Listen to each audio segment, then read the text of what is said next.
আসসালামু আলাইকুম friends, welcome back to my channel. আজ একটি দারুণ মজাদার রেসিপি নিয়ে চলে এসেছি, যেটা মিষ্টির দোকানের কারিগরের কাছ থেকে শেখা। তো আজ আমি বানাবো বর্ধমানের সীতাভোগ। তো সুজি দিয়ে আমি সীতাভোগটা তৈরি করে নেব। তো এখানে আমি দেখুন 1 কাপ মতো সুজি নিয়েছি। তো সুজিটা একটা মিক্সার জারের মধ্যে ঢেলে নিয়ে ভালো করে একটা মিহি পাউডার তৈরি করে নেব। সুজিটা মোটা এবং ছোট দানা এবং কি বড় দানা আপনারা যে কোনো সুজি নিয়ে এই তৈরিটা করে নিতে পারবেন। তো এখানে দেখুন আমি খুব ভালো করে সুজিটাকে পাউডার তৈরি করে নিয়েছি। তো এবার চেলে নেব। সুজির মধ্যে কোনো রকম দানা অংশ থেকে গেলে সেটা কিন্তু বেরিয়ে যাবে, তো অবশ্যই চেলে নেবেন। তো সুজিটা আমি যেহেতু 1 কাপ নিয়েছি, এখানে আমি 1 কাপ চালের আটা নেব বা চালের গুঁড়ি নেব। তো এটা আমি আতপ চালের গুঁড়ি নিয়েছি, ওই কাপেরই 1 কাপ নিয়েছি। আর এখানে আমি দেখুন নিয়েছি 1 চা চামচের একটু বেশি কর্নফ্লাওয়ার, আর নিয়েছি 1 চামচ মতো ময়দা। কর্নফ্লাওয়ারটা 50 গ্রাম মতো হবে। তো এই সব কিছু দেবার পরে ভালো করে আমি চেলে নিচ্ছি।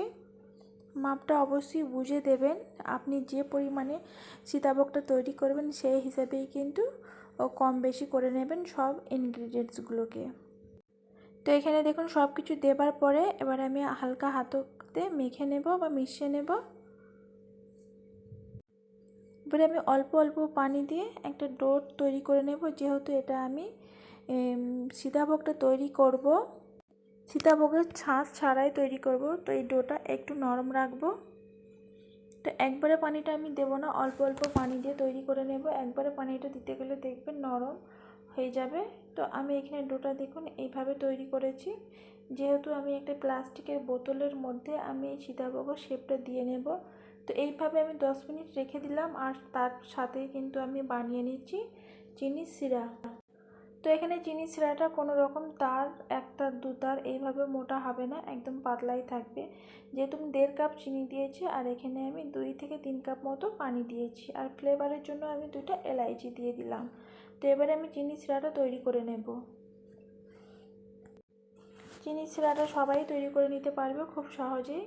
তো এই সীতাভোগটা একদম পারফেক্ট হবে মিষ্টির দোকানের মতো, যেহেতু আমি এটা মিষ্টির দোকানের কারিগরের কাছ থেকে এই রেসিপিটা নিয়েছি। তো এখানে আমি একটা বোতলের সাহায্যে সীতাভোগটা তৈরি করে নেব। আর এখানে দেখুন বোতলের ঢাকনাটাই কতগুলো আমি ছিদ্র করে নিয়েছি। ছিদ্র করাটা খুবই সহজ, আপনারা চাইলে কাঁটা চামচি দিয়েও কিন্তু করে নিতে পারেন, অথবা আরও অন্য কোনো জিনিস দিয়ে করে নেওয়া যায়। আর এখানে দেখুন ব্যাটারটা আমি ভরে নিয়েছি এই বোতলের মধ্যে। সাথে গ্যাস চুলা অন করে এখানে আমি কড়াই বসিয়ে দিয়েছি, আর এই কড়াইয়ের মধ্যে দিয়ে দেবো 2 থেকে 3 কাপ পরিমাণ তেল। তো তেলটাকে খুব ভালো করে গরম করে নিতে হবে। তারপরে এখানে দেখুন আমি এই সীতাভোগগুলোকে ভেজে নেব। আর যেহেতু এটা আমি ছাঁচ ছাড়াই তৈরি করছি এই বোতল দিয়ে, অনেকটা দেখুন সরু সরু পাতলা তৈরি হয়েছে। তো এইভাবে আমি উল্টে পাল্টে বাকি যেগুলো আছে একইভাবে তৈরি করে নেব। আর এখানে খুব সহজেই কিন্তু বাড়িতে একদম মিষ্টির দোকানের মতো পারফেক্ট সীতাভোগ তৈরি করে নিতে পারবেন। আর দেওয়ার সাথে সাথেই কিন্তু দেখুন ভেসে উঠছে। আর খুব বেশি লালচে কালার করবেন না, একদম হালকা যে একটু কালারটা চলে আসবে উল্টে পাল্টে ভেজে তুলে নেব, যেহেতু খুবই পাতলাভাবে তৈরি হচ্ছে। আর কালারটা যদি একটু লালচে কালার চলে আসে তাহলে দেখবেন সীতাভোগের কালারটা একটু লালচে আসবে, সাদা কালারটা আসবে না। যেহেতু সীতাভোগের কালারটা একদম সাদা হয়, তো ভাজাটা খেয়াল রাখতে হবে যে খুব বেশি লাল মতো করবেন না। তো এইভাবে একবার উল্টে নিলেই দেখবেন ভাজা হয়ে যাবে খুব তাড়াতাড়ি। এখানে দেখুন সীতাভোগগুলো সব ভাজা হয়ে গেছে। তো এবারে আমি মিষ্টির সিরার মধ্যে দিয়ে দেব।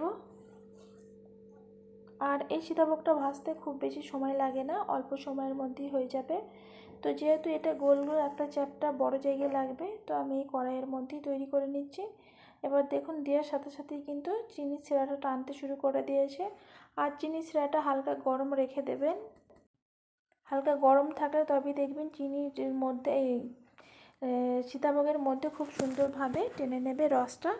আর দেওয়ার সাথে সাথে দেখুন দেখেই বোঝা যাচ্ছে কতটা জুসি হতে শুরু করে দিয়েছে। তো এইভাবে আমি 1 থেকে 2 ঘন্টা মতো রেখে দেব। তো এইভাবেই আপনারা রেখে দেবেন। তারপরে দেখবেন 2 থেকে 3 ঘন্টা পরে কতটা সুন্দর হয়েছে। আপনারা চাইলে রাত্রিরে বানিয়ে সারা রাতও কিন্তু রেখে দিতে পারবেন। এখানে দেখুন সীতাভোগগুলো কতটা ফুলে গেছে আর কতটা বড় মোটা মোটা হয়ে গিয়েছে। তো এইভাবে আপনারা চাইলে একবার বাড়িতে ট্রাই করতে পারেন। আর এতক্ষণ আমার সাথে থাকার জন্য অসংখ্য ধন্যবাদ। আর ভিডিওটি দেখার সাথে শেষে অবশ্যই একটি লাইক করে দেবেন। আর নতুন বন্ধু থাকলে প্লিজ চ্যানেলটিকে সাবস্ক্রাইব করে ভিডিওটি লাইক করে দেবেন। আর পাশে থাকা বেল আইকনটি অবশ্যই ক্লিক করে রাখবেন, এতে করে আমার নোটিফিকেশান ভিডিও সবার প্রথমে আপনাদের কাছে পৌঁছে যাবে। তো এখানে যে সীতাভোগের যে এক্সট্রা রসটা আছে, তো এখানে আমি একটা ছাঁকনির মধ্যে তুলে নিচ্ছি, তাহলে যে এক্সট্রা রসটা আছে সেটা দেখবেন ঝরে যাবে আর একদম ঝরঝরে হয়ে যাবে। যেহেতু এটা আমি সঙ্গে সঙ্গে দেখিয়ে দিয়েছি, এখনও রসালো ভাব আছে। তো রসটা যখন ঝরে যাবে দেখবেন সীতাভোগটা একটা একটা হয়ে যাবে। আর সীতাভোগটা অনেকটা কিন্তু ফুলে মোটা হয়ে গিয়েছে, যেহেতু আমি নিখুঁতই একটা মিষ্টি সীতাভোগের মধ্যে থাকে সেটা নেই, আর সেটা আমি তৈরি করিনি। তো সেই জন্য আমি এখানে একটু ডেকোরেট করে নিলাম চেরি ফল দিয়ে। আজকের মতো এই অবধি, আবারও অন্য কোনো রেসিপি নিয়ে চলে আসবো। সবাই ভালো থাকবেন, সুস্থ থাকবেন। আল্লাহ হাফিজ।